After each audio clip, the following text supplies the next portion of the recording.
दिन में तू ना हो वो दिन ही नहीं, जिस जीवन में तू ना वो जीवन नहीं। मत्ती 20 अध्याय का 28 वचन और 26 वचन। जैसे कि मनुष्य का पुत्र वह इसलिए नहीं आया कि उसकी सेवा टहल करी जाए, परंतु इसलिए आया कि आप सेवा टहल करें और बहुतों की छुड़ौती के लिए अपने प्राण दें। परंतु तुम में ऐसा ना होगा, परंतु जो कोई तुम में बड़ा होना चाहे वह तुम्हारा सेवक बने। अगुवेपन का मतलब है सेवा करना, दास बनना।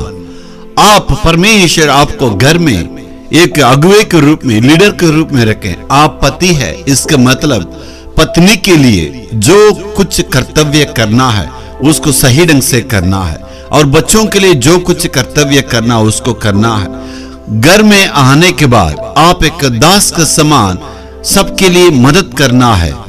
इसका मतलब जो अगुवे बनना चाहते हैं वे सबके लिए सेवा करना पड़ेगा। शादी की शुरुआत में देखिए ज्यादा प्रेम एक दूसरे में बने रहता है। परिवार में प्रेम की शुरुआत होती है। हमें परिवार में प्रेम का धारण करना है, प्रेम को प्रकट करना है। प्रभु यीशु मसीह को देखिए, वो खुद प्रेम का स्वरूप है, प्रेम का प्रतिरूप है। यीशु मसीह ने हमारे लिए अपना सारा जान को दे दिया, इसलिए प्रेम को प्रकट किया है।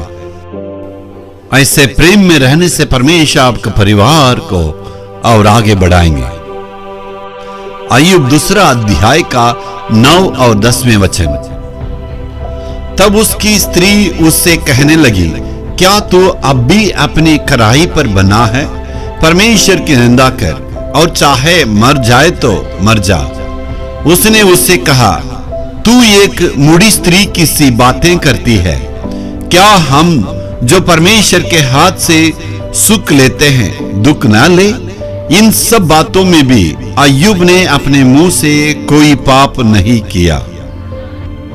इनको तसल्ली के लिए कोई नहीं है, पत्नी तसल्ली देना है, लेकिन पत्नी खुद कह रही है परमेश्वर को निंदा करके और अपने प्राण को छोड़ दो। अब कहता है हमने परमेश्वर से भलाई पाई है। यही आत्मिकता में परिपक्व रहने वाला मनुष्य की प्रतिरूप है। देखिए पत्नी अय्यूब को घिनौने रूप में देखती है और निंदा करती है, लेकिन अय्यूब को देखिए वो उतना प्रेम किया है, उनको कभी भी जो है कुछ भी नहीं कहा और मन में कुछ भी कड़वापन नहीं है। इसके परिणाम में क्या हुआ है? अय्यूब के जीवन में परमेश्वर ने उनको 10 संतान को उसी पत्नी के द्वारा दिया है। इसका मतलब अय्यूब ने प्रेम को, धीरज को, नम्रता को, संयम को प्रकट किया है। ऐसे ही हमारा परिवार में यदि प्रेम को दिखाएंगे तो परमेश्वर हमारा परिवार को भी खुद वही बनाएंगे। Hallelujah, hallelujah.